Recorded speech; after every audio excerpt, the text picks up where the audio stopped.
Alabama visits Texas A&M as a 4-point road favorite this weekend. Right now we're joined with college football analyst Joe Gavazzi to break down his free selections for this game.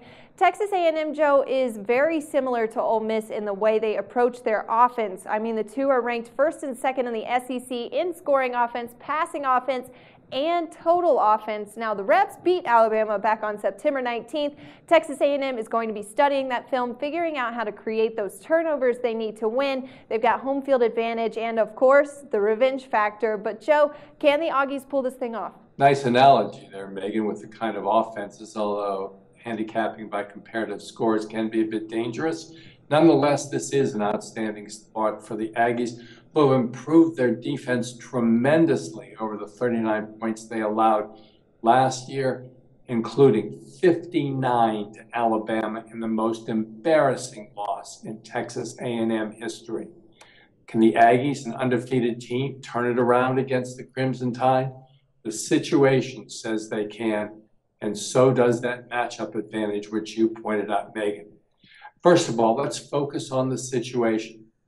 One of the greatest second half of the season college football situations comes with quality teams who are priced as the inferior team at home, coming off a momentum-building win and with a week of rest and revenge. No question about it.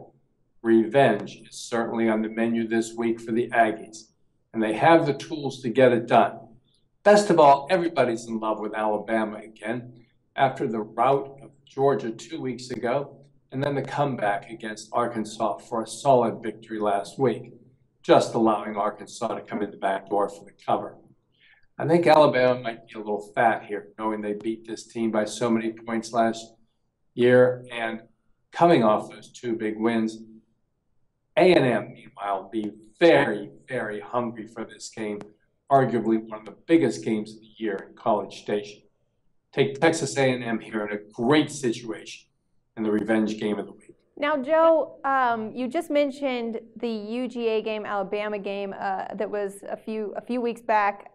Do you think that the defense we saw in that game will be in this game as well? Nick Saban tends to do pretty well on the road with his defense. And then, of course, I just mentioned how A&M does on their side of the defense. The total's at 54, for this game. Do you think that the under could be of some value? Oh, no, I wouldn't look there.